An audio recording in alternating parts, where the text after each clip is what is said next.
Love chapter, 1 Corinthians, verse 13. Yung ba nakatingin pa? Parang, ano yung love chapter? Siguro, hindi nyo pa binabasa yan. 1 Corinthians chapter 13. And we will read first verses 1 to 3. 1 Corinthians 13, 1 to 3. If I speak in the tongues of men and of angels, but have not love, I am a noisy and a resounding gong or a clanging cymbal. If I have the gift of prophecy and can fathom all mysteries and all knowledge, and if I have faith that can move mountains, but have not love, I am nothing. If I give all I possess to the poor and surrender my body to the flames, but have not love, I gain nothing. Napakalalim naman yata nito mga tatlong sentences na ito. Napakaraming bagay ang binanggit na sa tingin ng lahat ay napakahalaga pero wala palang kwenta kung walang pag-ibig. Meaningless without love. Ano yon? Una, speech or gift of tongues are meaningless.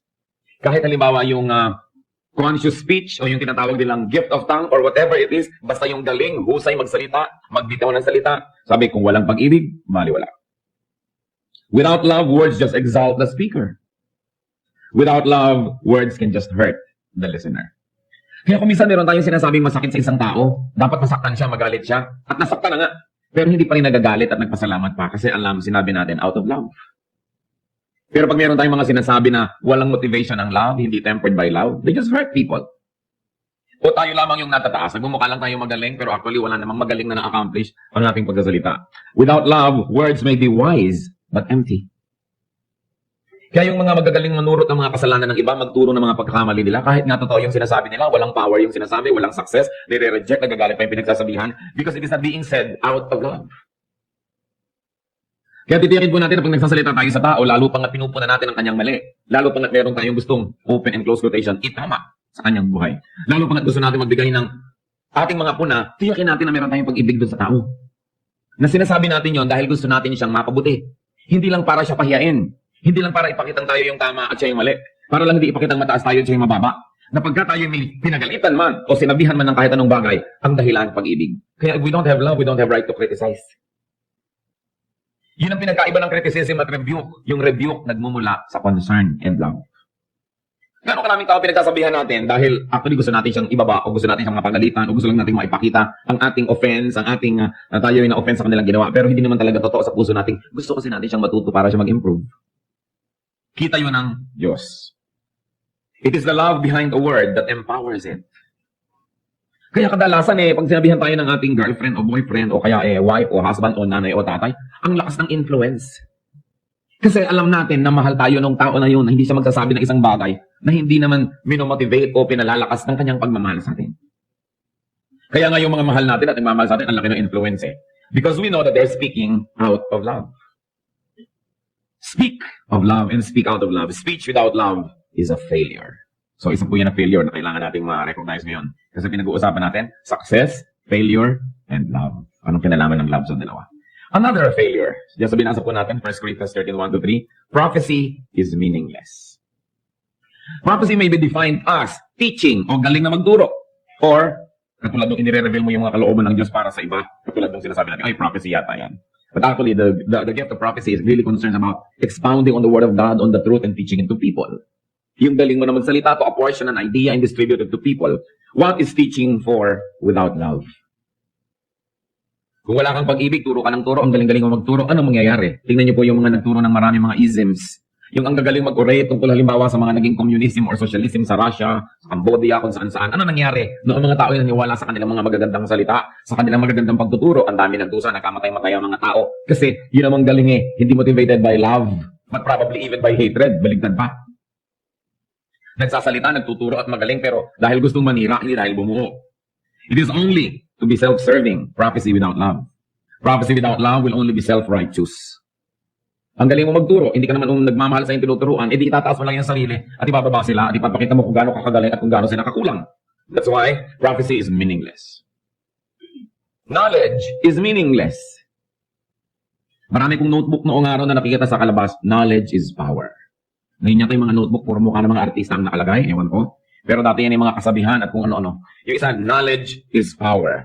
But the Bible tells us that knowledge is meaningless without love. It will only be self-exalting. It will only be frustrating and painful. It will only be oppressive. Kung ang galing-galing mo, tapos wala kang pag-ibig, Anong gagawin mo sa mga taong hindi magagaling? Mabibihag mo lang sila, mapapaikot, mamamanipulate. What's the point of knowledge kung hindi yan punong-puno ng pag-ibig? Nagagamitin ko para umimbento ng mga weapons to kill people. Nagagamitin ko para sirain yung environment. Gagamitin ko para lang payamanin ang sarili ko at the expense of others. That's why the Bible says, knowledge is meaningless without love. Prophecy without love is a failure. Knowledge without love is a failure. Kaya kung marami tayong mga kilalang taong matatalino o tayo na mismo yung tinitingnan natin na matalino, pero wala naman tayong pag-ibig, failure tayo. Kasi aanhin ang katalinuhan para sa yun. At isa pa pong napakahalagang bagay na tinitingala na bilang isang katangian, faith. Sinabi rin dyan, faith is meaningless. Why? Faith or religion without love is only going to be self-righteousness. Okay, I have faith, I have religion, pero wala naman akong love, so ano mangyayari? Self-righteous lang ako. Banal ako, ikaw hindi. Makadiyos ako, ikaw hindi. So I am better than you are. Use faith to love. Faith in God, faith in God's goodness and protection and provision. Ano pa daw po yung walang kwenta? Charity is meaningless without love. Once more, ano naman ang mapapala ko na ako'y bigay ng mga pagkain sa mahihirap na gusto ko lang palang mapuli. Gusto ko lang palang malagay sa dyaryo. O kaya, worse, tulong ako ng tulong, bigay ako ng bigay para tumanaw ka ng utang na loob at makontrol kita buong buhay. Kasi nasabi, love is meaningless and charity is meaningless. It will only be self-exalting, it will only be manipulative. Charity without love is a failure.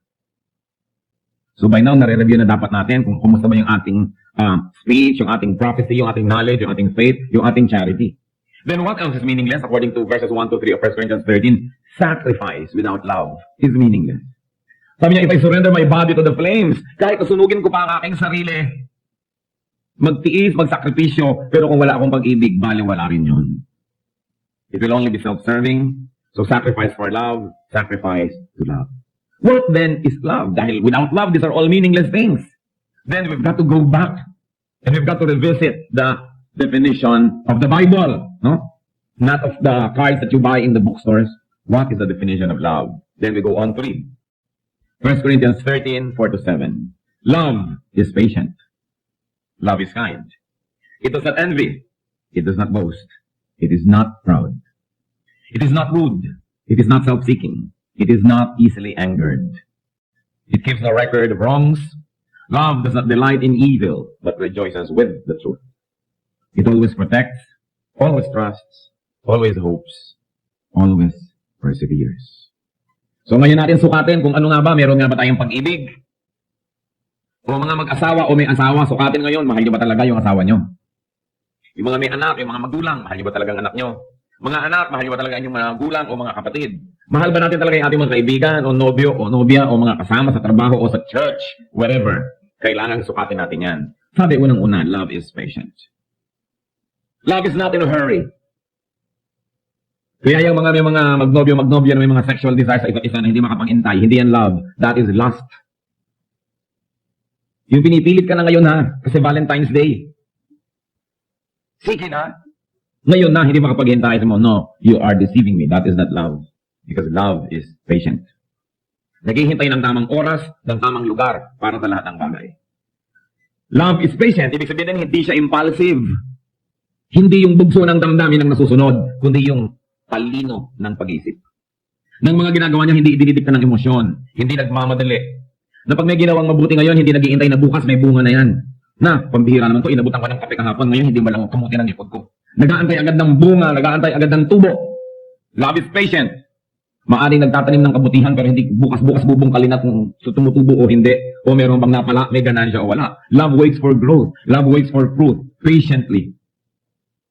Hindi nagmamadali. Respects others people's timings and cycles and processes. Hindi natin pinapaikot ang lahat ng tao sa ating timing. Kailangan ganito ka na, kailangan ganun ka na bukas.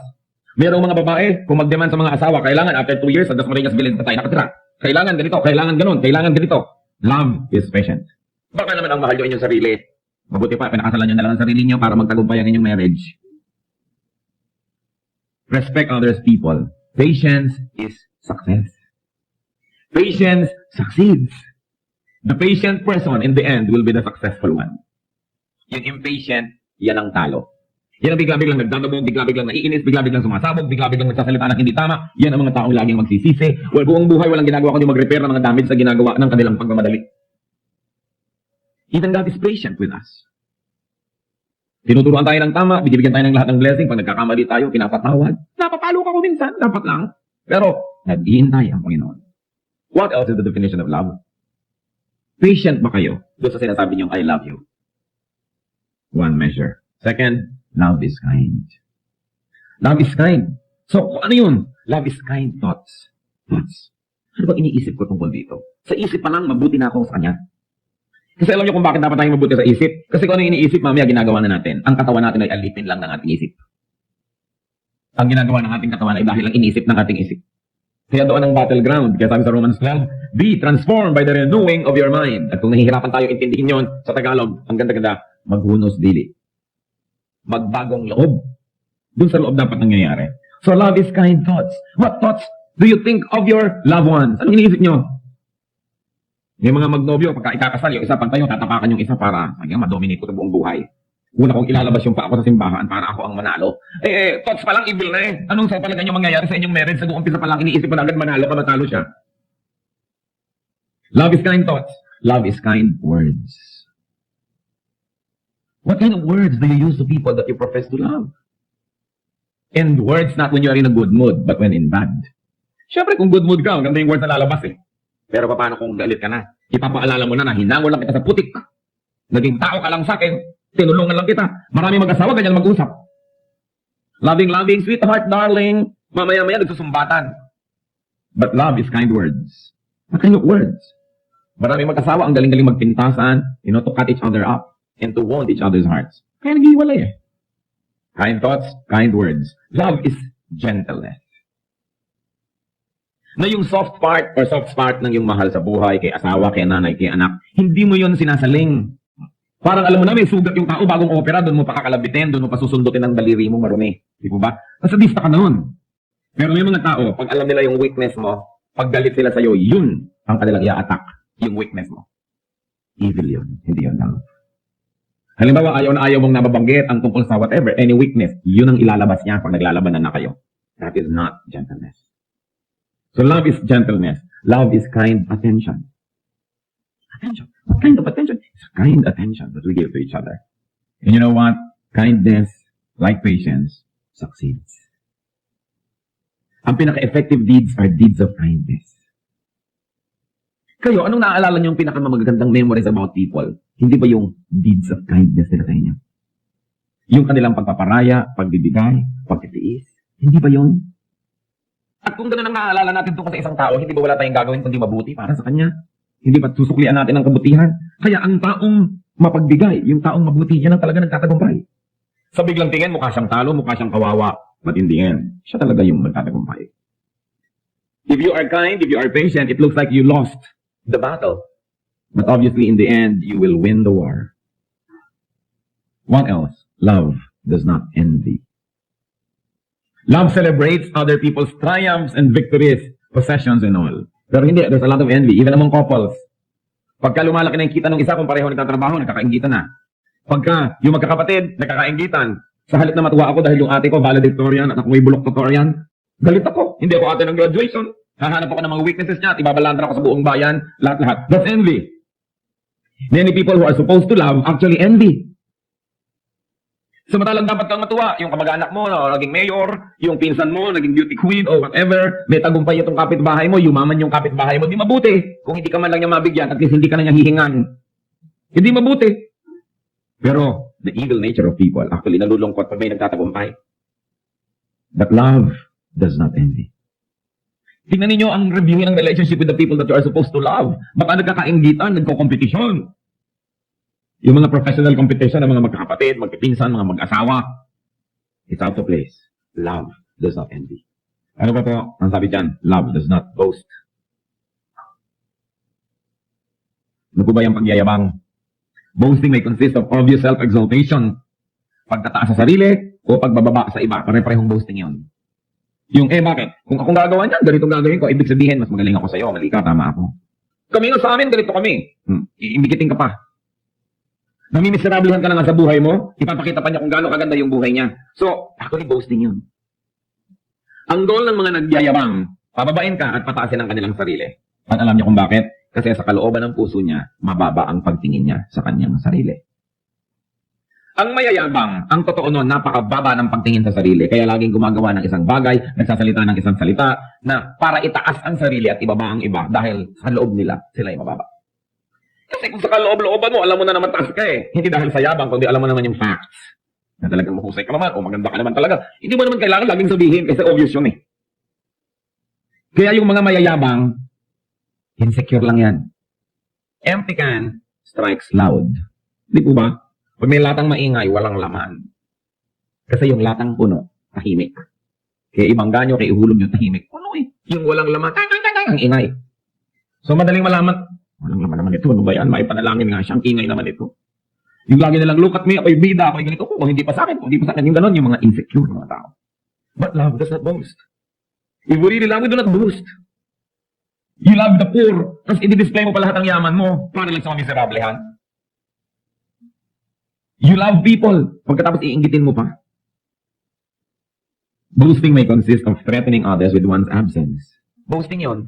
Yung lagi nalang ipapanapan, sige, mawawala ka sa buhay mo. Tingnan pala paano mangyari sa'yo. I'll walk out of your life. Ikaw din. Boasting. What else? Proving what harm one could inflict on another. That's boasting. Yung, sige, sinubukan niyo ako, malalaman niyo kung sino ako. Gagawa ka ngayon ng lahat ng magagawa mo para sa saktan. That's boasting. Papakita natin kung ano tayo, what harm we can do. Can you imagine how wicked people have become na ipinagayabang nila how harmful they can get? Get rid of boasting to your spouses. Sa mga may asawa, this is one major crime, yung nagyayabang kayo sa inyong asawa. Para nyo bang laging ipinapakita, kahit umalis ka, I will survive. Kanta ka ng I will survive. Ipapakita mo pa na actually, mag-i-improve ang buhay ko pag nawala ka, hindi kita kailangan, this and that. Get rid of boasting to your parents. May mga anak naman, ang yabang-yabang din sa mga magulang, o kaya sa kanilang mga kapatid. Kasi sa mga kaibigan, ba't pa kayo nagkaroon ng kaibigan kung iinggitin nyo lamang at lagi na lang kayo magmamataas? Di wala yun. You need fans, not friends.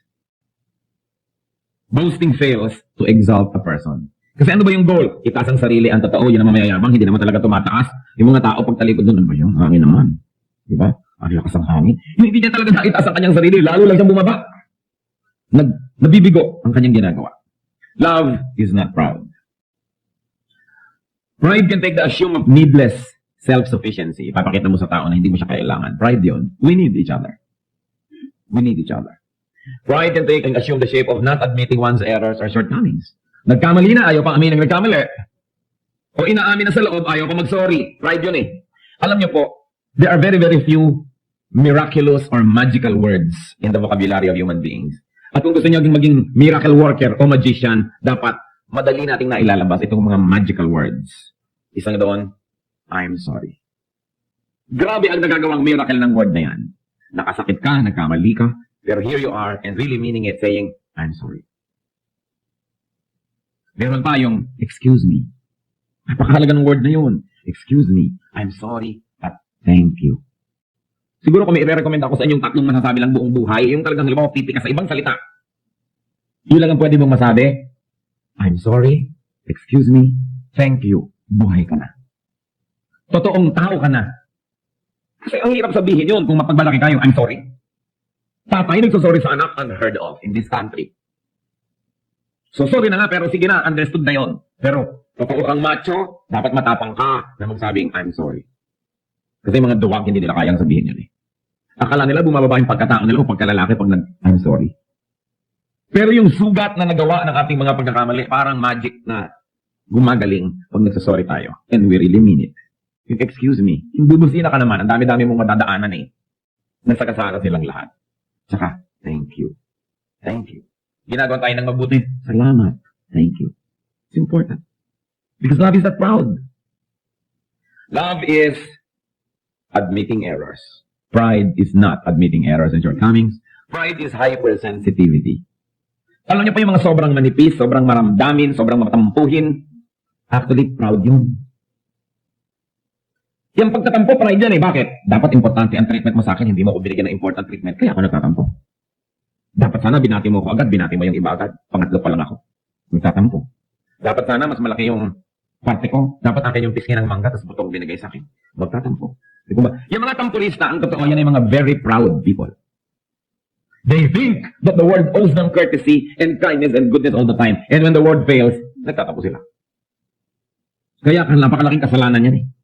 Yung sobrang pagtataas sa sarili. Ngayon, pag ang mga tao hindi nag-cooperate sa pagtataas mo sa iyong sarili, galit ka, nagtatampo ka. Ano pa? Pride can take the shape of self-importance. Pompousness. Yung gusto mong lagi kang bida, lagi kang nire-recognize, lagi ka nalang kinikilala. And of course, pride is seeking captives. Ang tingin mo lang sa mga tao, puro bihag. Kaya ko yan, control ko to, control ko yun. That's pride. Pride fails to give victory. Sa lahat ng ginagawa ng pride na para magmukha siyang victorious, mukhang siya ang bida, lalo siyang bumababa. Kasi wala naman talagang taong nai-inlove sa mga proud people at wala naman talagang taong humahanga sa proud people. Kaya kailangan na tayo po ay totally lost para maging proud eh. And we've got to be ignorant to be proud. Kasi pride is related to attaching self-importance. Pero kung totoong bukas ang ating isip at matalino tayo, alam naman natin hindi tayo importante. Alam naman natin hindi tayo magaling. Alam naman natin na lahat siguro ng mga pinupuri ng mga tao tungkol sa atin ay hindi totoo. Dahil sino nga ba tayo? Yung taong makatotohanan, bukas ang isip at kilala ang kanyang sarili, yun ang humble. Kasi alam niyang, ganun lang yun. Kaya yung mga tinatawag po natin ng mga nagtagumpay, alam ba nagtagumpay sa negosyo, therefore yumaman, nagtagumpay sa career, therefore sumikat, naging makapangyarihan. Kahit sa career, dahil may nagbigay, may tumulong, may nagbukas ng pinto para sa iyo. Kaya yung taong mga mayayabang ay mga ligaw, hindi nila alam kung sino sila. Because nobody can be great by himself. Bakit kung katalinuhan nagbibigay ng tagumpay, bakit ang dami mga matalino ay wala namang nangyari? Di ko ba?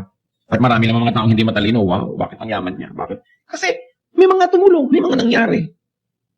Pride fails to give genuine victory. Then, ano pa ba mga definition? Love is not rude. There can be so much rudeness among people, especially sa mag-asawa. Napakarami ko nang nakitang rudeness ng husband to wife and wife to husband. Ang bihira, kung meron kayong dapat igalang, pitaganan, at gawa ng lahat ng nice and best things in life, dapat asawa nyo. Kasi yan ang kasama nyo sa buhay. Yan ang karamay nyo. Kung nahulog kayo sa hagdan, yan ang dadampot sa inyo. Kung na-paralyze kayo, yan ang magbubuhat sa inyo o magtutulak na inyong wheelchair. Diba? Yan ang karamay-damay mo. Yan naman kung meron kayong asawa. Pero ang dami-daming mga kagaspangan ng husband to wife and wife to husband. Kasi siguro taken for granted na kahit na bastusin kita, nandiyan ka rin naman, wala ka ng choice. Kaya wala nang courtesy. Wala nang mga thank you, wala nang mga sorry, bahala ka, automatic ka na lang, nandiyan ka kahit anong mangyari. At alam nyo, hindi automatic. Kaya marami naghiwalay. Love is manual, it's not automatic. Hindi pwedeng kumandar automatic ang love. Namamatay yan. Kaya marami, katatlong taong pa ng Pasko, wala na akong pag-ibig sa aking asawa. Hindi nyo kasi tinarabaho. Hindi nyo ginawa ng paraan. Kasi ang pag-ibig, nire-renew yan everyday, tinatrabaho yan. Kung hindi, nawawala. So, there can be so much rudeness between parents and children. Alam niyo, ang daming rudeness ng mga parents sa children. Kung mabata ka, pakain kita, pakaral kita, hindi na sila nagiging courteous. Hindi nagdadalang ng privacy ng anak. Yung parang anak lang kita. Di ba dapat mga magulang ang kauna-unahan magpakita ng kagandahang asal? Marami rin mga anak, very rude to their parents. Naku, polite na polite sa mga teachers sa school, polite na polite kung kani-kaninong tita, tito, pero mga magagaspan sa sarili mga magulang. Tinatalikuran ng magulang, binadabugan, binabagsakan ng pinto, ng telepono. Kung pwede sigurong banlian ang kumukulong tubig ng magulang, babanlian, plantsahin, ipitin ng electric fan. Dami. Mga anak lalo, dapat magalang kayo sa inyong magulang. Sa lahat ng tao sa mundo, ang dapat na ginagalang ng tao ang kanyang mga magulang, ang kanyang asawa, and then ang kanyang mga kapatid. Kasi when all the chips are down, pag tinalikuran kayo ng mundo, yan ang mga matitira sa inyong buhay. Magulang, anak, asawa, mga kapatid. Yan ang natitira kahit anong mangyari. Kita nyo, yan ang nandyan. Kaya kailangan, courteous tayo sa kanila. Ang courteous mo sa stranger. Ang courteous mo sa waiter pag naglagay ng kutsara, thank you. Ang etiquette mo talaga by the book. Pagkatapos yung mga tao na pag naghihingaluk at tumirik ang iyong mata, nandyan, hindi tayo courteous. Napaka-importante. We give all courtesies to strangers in public places, sa mga kotilyon, sa mga dinner at mga parties. Pero yung mga tao talagang permanent fixtures of our lives. Dapat polite tayo sa kanila. Alam niyo yung politeness sa mga anak sa magulang? Sa Arabia, sa Arab world, hindi pwedeng ipakita ng anak ang kanyang talampakan sa kanyang magulang. That's rudeness. Hindi pwedeng nakatapat yung magulang mo, itataas mo yung paa mo na gano'n, na nakaharap yung paa mo sa kanya. Rudeness. Iniingatan yung ganong klaseng mga bagay. May mga anak na hindi tumatalikod sa magulang. Yung pagka kumaalis ay medyo paatras ng konti, hindi bigla-biglang tinatalikuran. Courtesy. Ang daming nakita ko na, mga palihiyala, mga college boys, ang polite to strangers, pero ang rude sa kanilang mga brothers and sisters. Kung meron nga kayong dapat pakitaan ng pinakamabuting ugali yung kapatid nyo eh. Kasi unang-una, kapatid nyo yun. Second, Tinalikuran na kayo ng buong mundo, yan ang magtsatsaga sa inyo, yung mga kapatid nyo. Mga kamag-anak, and our friends. Alam nyo kung minsan sasabihin ng iba, alam mo, mas close pa ako sa pinsan ko kaysa sa kapatid ko. Kasi siguro mas polite kayo sa pinsan nyo kaysa sa kapatid nyo. Yung iba sasabihin, close pa ako sa friend ko kaysa sa sarili kong kapatid. Siguro yung friend mo, nagsishare pa kayo ng lollipop, kung ano-ano pang mga sweetness ang ginagawa nyo to each other, nagpapautalan kayo, nagpapahiraman, pa yung kapatid mo, sungit-sungit mo, hindi makapasok sa kwarto mo. Paano ka nga magiging close doon? Hindi naman siguro mahirap yung arithmetic niyan para masolve niya yung formula. Courtesy. Because we have a tendency to be rude to people who are very close to us. Baligtad. Yung mga close sa atin, doon nga tayo dapat pinakamapino at pinakamaayos kasi close sa atin yan eh. Maraming mga husband and wives lalo na very rude to each other. Walang paggalang. Mabuti pa nung nagliligawan. Pero nung mag-asawa na iba na. Rudeness can take the form of words. Anong mga klaseng salita ang binibitawan? Kung ba naman at isa tayo sa kanya, hindi na tayo magkokorte ng magandang salita kahit ano na lang.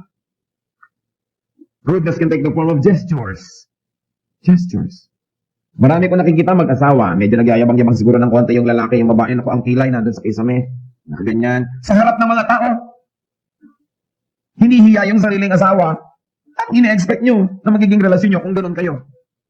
Dapat nga, pagka medyo nagyayabang-yabang ng konti kasama, ikaw na may parang tanahanga na nagniningning yung mata sa pagtitig sa kanya. Siguro, titibay ang inyong pagmamahalan. Pero, ayan na naman niya. Okay. Kaya kayo nagdi-disagree, not in public. You don't erode, diba? The authority and dignity of your spouse in front of other people. Diba? Gestures. Manners. Disposition. Ang dami-daming babae, paghaharap sa ibang lalaki sa labas ng bahay, ang ganda-ganda. Pag nakaharap sa sariling asawa sa loob ng bahay, hindi mo malaman kung multo o ano. Bakit ganun? Ang rude-rude sa harap ng asawa ko, ano mga nakalagay, bla bla bla. Pagkatapos sa harap ng iba, paglabas ng bahay, ang ganda-ganda. Sino ba pinagpapagandahan nyo? Mukhang tiriring kayo sa bahay. Tapos ano, sino dinidisplay mga lalaki sa kalye? Dapat nga, polite ka sa iyong asawa, di po ba? Na tinisikap mo talagang to be the best. Kaya naman marami mga tao pag tagal, alam niyo, parang na lang kami magkapatid. Bakit nga hindi kayo magiging para magkapatid? Lagi na lang nakabuyang-yang na parang kinulay yung babae. Wala nang itinago, wala nang charm, wala nang magic, wala nang mystery. Kaya sila lalaki naghahanap ng ibang mystery at magic. Although of course, hindi naman justifiable yun kahit mukhang kinulay ang asawa niyo, laging nakabuyang-yang dyan. Pero yung ganoon, kasi nawawala yung yung niceness, yung politeness to each other. Napaka-exciting naman siguro kung si Mrs. ito magbibisi at ang likod pa ng konti. Hindi na tuloy sinisilip dahil lagi nang nakatiwangwang. Wala na yung fun. Rudeness, ganun din yun. Dahil tinitake for granted mo na lang eh. And that should not be done. Minsan, of course, rudeness can take the forms of cutting each other up. Nagsasalita, pinuputol mo, hindi na siya makatapos. Tinatapos may sentence siya para sa kanya. Rudeness yun. Arriving and living in awkward moments.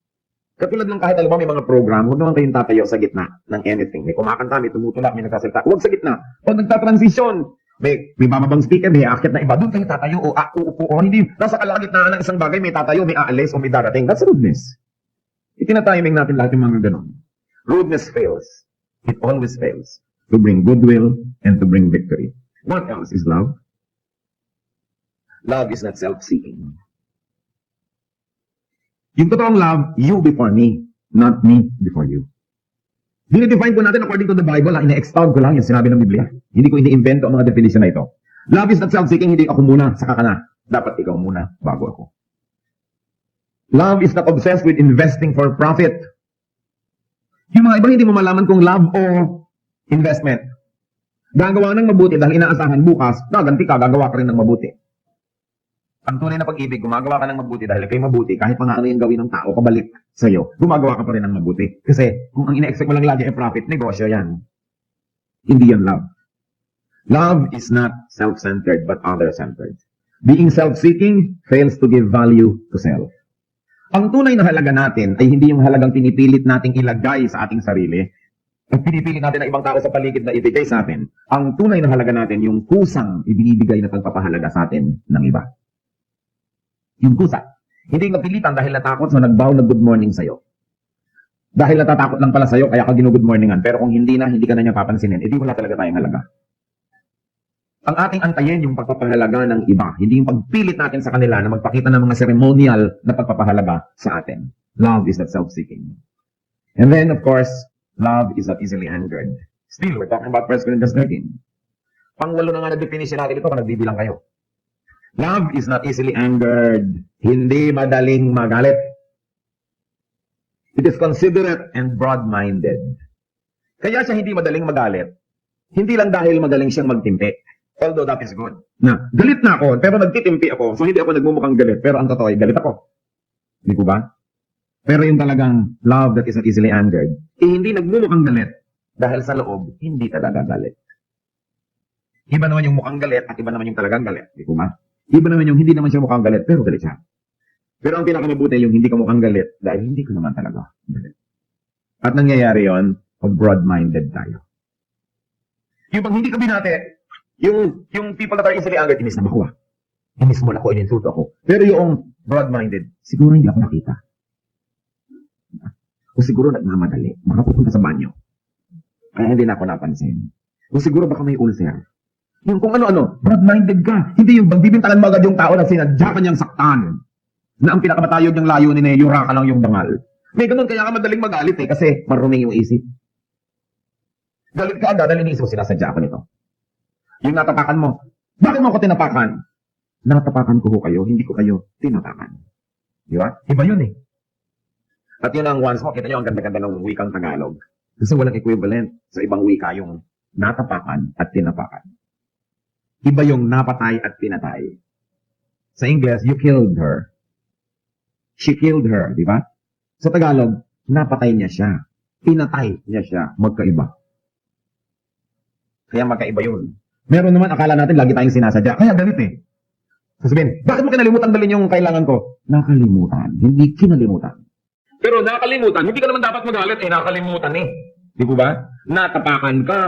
Hindi naman tinapakan. So dapat hindi marumi ang ating isip. So that we will not be easily angered. True love is seeking the truth before making a decision. Hindi madaling magalit. Umuwi ang anak. Napagalitan po ako ng teacher. Hindi galit ka agad sa teacher. Bakit kaya? Sinunog ko lang naman po ang building. Napagalitan ako ng teacher. Kaya naman pala anak ka napagalitan. Sinunog mo yung building. Hindi ka kampi ka agad dahil kamag-anak mo to o mahal mo to sa buhay. Hindi ka na ng totoong love. Yung totoong love, nag-aantay, you suspend judgment, nagre-research, bago ka magalit. Hindi yung sisilakbo agad lang yung damdamin. Kailangan broad-minded. Anger fails to win. It fails. And then 9, love forgives. Kung may kaisa-isa akong ipapayo sa mag-asawa para magtagal ang relasyon, isa lang ipapayo ko. Forgive. Lahat naman ang naghihiwalay, isa lang dahilan eh. Hindi nag-forgive. Yun lang. Why do we need to forgive? Unang-una, because everybody, including ourselves, will fail. Pwedeng minali o nagkamali. Magkaiba na naman yan, di po ba? Pwedeng sinadya o hindi sinadya. Dahil sinasadya man o di sinasadya, ang tao magkakamali, magkukulang. Kung ang ilalagay nyo, mananatili ang ating relasyon kung perfect ka, naku, maghihiwalay kayo. Dahil magkakamali siya, magkakamali ka. Pero mananatili ang ating relasyon dahil kahit anong mangyari, papatawarin kita.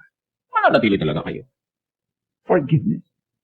Hindi mo sasabihin, nagkasira naman kami dahil nagkamali siya. Ako naman ang tama, nagkamali naman siya. Oo nga.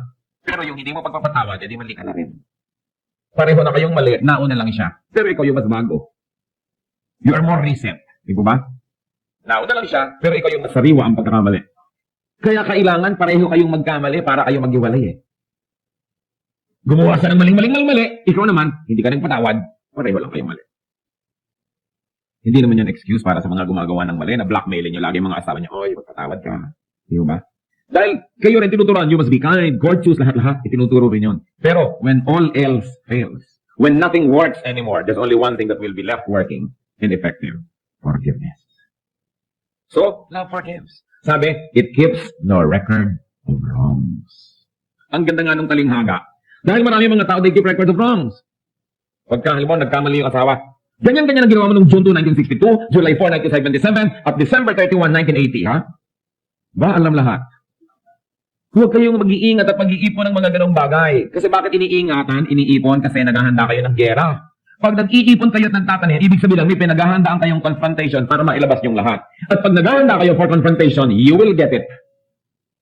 Kita niyo yung mga mahilig mag-aral ng martial arts, laging napapaaway.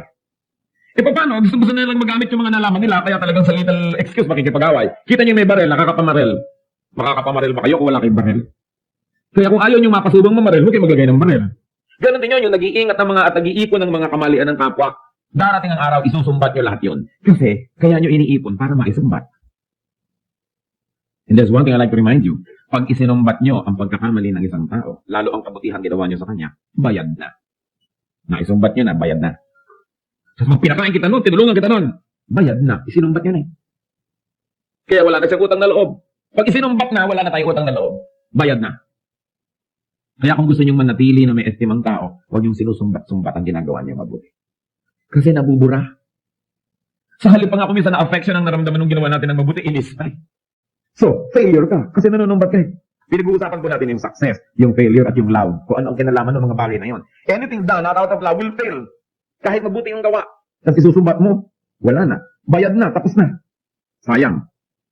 So love forgives. And of course, tries to forget. Love keeps no records of wrongs. Meron pang ang romantic definition of forgiving. Forgiving is not only giving your blessing for a person, to a person. Forgiving is not only forgetting, but forgiving is a renewal of a willingness to be hurt again. Romantic, no? Pero kung talagang you keep no record of wrongs, ganun yun. Yung parang, I forgive you, pwede mo uli akong saktan. Pero, pangatlong beses na yan, patatawarin kita ngayon. Pero pag ika-apat, ha, makikita mo. Hindi siya totoong forgiveness. Kasi ang Diyos din eh, pag humingi tayo ng forgiveness, hindi naman sinasabi sa inyo, pang-5 beses ka nang nagsinungaling sa iyong buhay. Wow naman, 5 beses pala, ano kayo santa? Pero pang-5 na yan, pag naka-6, hindi na kita papatawarin. Eh, di ganoon din ang trato sa atin ng Diyos. Eh, ang sinabi pa naman ng Panginoon, if you do not forgive men their trespasses, neither will your heavenly Father forgive you your trespasses. Kung di ka nagpapatawad sa iba, hindi ka papatawarin ng Diyos. Ang panukat mo sa iba, yun din ang panukat sa ng Diyos. So kung kuripot ang pagpapatawad mo sa iba, kuripot din ang Diyos sa pagpapatawad sa iyo. Pero kung pinili ka nagbo-blow out ng pagpapatawad sa iba, ganun din ang Diyos. Maluwag ka sa iba, maluwag sa iyo ang Diyos. Mahigpit ka sa iba, mahigpit sa iyo ang Diyos. The measure you give is the measure you get. So don't burn the bridge over which you two must pass. Sa galit mo sa mga kaaway, para huwag silang makatawid ng ilog, sinunog mo na yung tulay, eh ikaw din itatawid. Paano ka?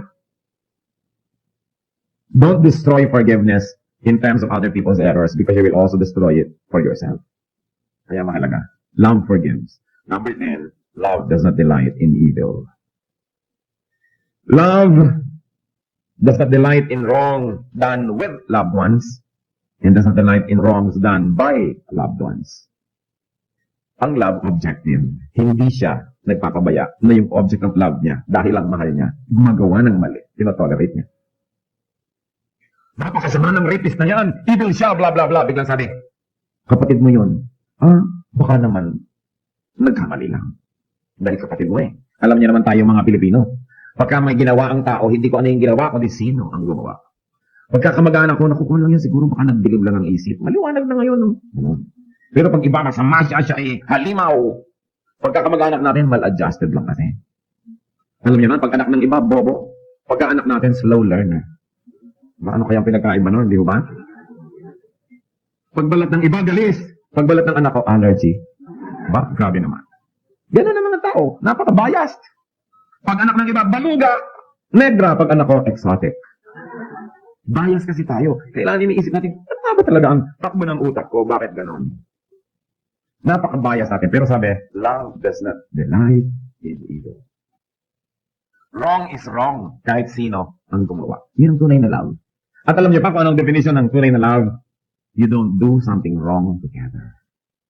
Kaya yung mga magkerida, I love you, I love you. Hindi yung totoo. Kasi gumagawa kayo ng mali.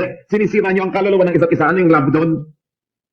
Yung mga magnobyo hindi pa kasalay, nagsisex and everything, kasi I love you nang I love you. Hindi yung totoo. Because you are destroying each other. Because love does not rejoice at wrong.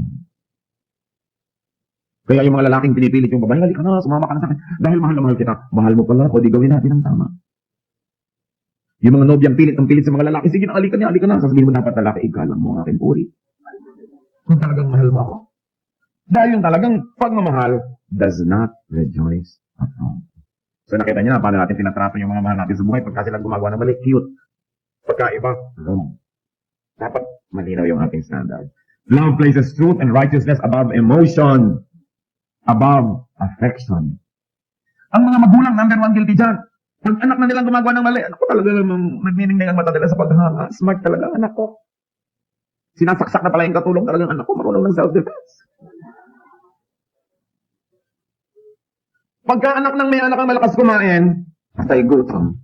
Pag anak niya, may gana. Biases. Kaya kailangan iniisip ko natin, ano nga ba talaga ang aking klaseng love? Of course, another definition, love rejoices with the truth. The truth may hurt, the truth may temporarily be disadvantageous, but love rejoices with the truth. Another definition, love always protects. Therefore, yung kabaligtaran, love does not assault. You protect. May asawa ka, pinoprotect mo. Pinipintasan na ng kung sino-sino, kaya ng nanay mo, ng iyong mga kapatid. Asawa mo yun, paprotect mo yun. Hindi sa harap ng ibang tao, ikaw pa yung nanghihiya, ikaw pa yung nanlalait. Baligtad, imbes maging protected, ikaw pa yung susugod. That's wrong. It's not love. Love protects. Love always trusts. Nagtitiwala. Hindi lagi na lang kumaandar ang mga James Bond mind. Lagi na lang nagdududa. Lalo yung mga selosa. Alam nyo, impyernong magkaroon ng asawang selosa o seloso. And I know of so many cases na hindi kayo maniniwala na ginagawa ng mga nagseselos na asawa. Meron na lang kulang paggabi, bakura ng barbed wire yung higaan ng kasama niya dahil baka lapitan ng patulong. Oh my goodness.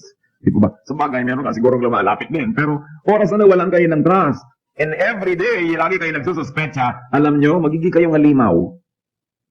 Lovable man kayo dati, maiinis na yung minamahal nyo dahil sinasakal nyo na siya, nakabantay kayo ng nakabantay. Ano kung dami mga asawa, umuupa pa ng mga ahente para bantayan yung mga asawa nila. So bagay, meron naman talagang dapat bantayan. Di ikadena na lang. Pero yung sobra, I'm talking about excessive distrust. Lahat na lamang ng ginagawa, meron kang ibang pakahulugan. Hindi na yun lang. Sobrang possessiveness. So there should be trust. Although of course people, kasi sometimes sinira na nila yung tiwala nyo, kaya dala na kayo, di po ba? Pero ano gagawin nyo? Buong buhay kayo magiging paranoid? O gusto nyo bigyan ng sarili nyo at yung mahal na sa buhay ng another chance? Para magkaroon uli ng isang panibagong pag-uumpisa. Napaka-importante nun. At yun naman siyempre binibigyan ng chance and don't abuse it. Uulitin nyo lang pala yung dating mga pandaraya and everything. Love, trust. Tapos, definition natin number 14, love always hopes. Lagi siyang umaasa. Lagi siyang merong hinahanap na positive. Siya ay prayerful, expectant of good things. And then number 15, love perseveres. Hindi siya madaling sumuko, siya matibay, hindi siya madaling nag-give up. Now, what is the power and success of love? Kasi pinag-uusapan natin. Failure, success, and love. 1 Corinthians 13:8. Love never fails. Kita nyo? Love never fails. But where there are prophecies, they will cease. Where there are tongues, they will be stilled. Where there is knowledge, it will pass away. In other words, love always works. Love always succeeds, whether or not it doesn't seem so. Any act done in love succeeds. Any word said in love succeeds. Yan ang tunay na magtatagumpay. Yung mga ginawa, mga sinabi, hinisit ng tunay na pagmamahal. Yan ang matatandaan ng tao. Yan ang maaalala lagi. Gifts, skills, talents, they will stop to be effective. And without love, they are meaningless. What good is a prophet, a speaker, a genius without love? Kita nyo, ang dami-daming tao mas matalino kaysa doon sa mga, let's say, asawa nyo, pero talagang doon pa rin ako kahon. Kasi yun ang nagmamahal sa akin. Ang ganda-ganda mo nga, hindi mo naman ako mahal. So, aaning kita. Di ba? Ang galing-galing mo nga, hindi mo naman ako mahal. Anong gagawin mo sa akin? Alilain mo lang ako. Doon na lang ako sa nagmamahal sa akin. Love succeeds. Love is attractive. Yun ang mga tao, kung ano nung ginagawa nila para maging attractive. Pero you want to be attractive? Yung pinagkukumpulan kayo ng mga tao, lagi gusto kayong nando, lagi kayong imbitado, lagi kayong hinahanap. Love people. Yan ang tunay na attractive quality. Pero talagang tunay, yung tunay na malalim na attraction, you want to be really attractive, be loving. It's good to be beautiful, but what is good will soon become permanently beautiful. Kailangan good tayo, then we become beautiful and attractive. Nagsasayang ang maraming tao ng mga kung ano ng mga pera para maging attractive. Although hindi naman masama siguro na maging pleasant ka, maging maganda yung itsura mo. Pero ang totoong lasting attraction or attractiveness is our heart. Kung loving tayo, marunong tayo magmahal, and all the qualities we talked about, people will find us attractive. Love always wins. Dapat nakita na. Actually and spiritually. Kahit parang hindi ka paglang nanalo, panalo rin yan in the end. You know why? Because God looks at our hearts. And God is our final judge. Kahit na mali ang inisip ng iba sa atin, hindi nila tayo sinuklian ng kabutihan, pero sa ating pagmamahal, haharap tayo sa Diyos one judgment day.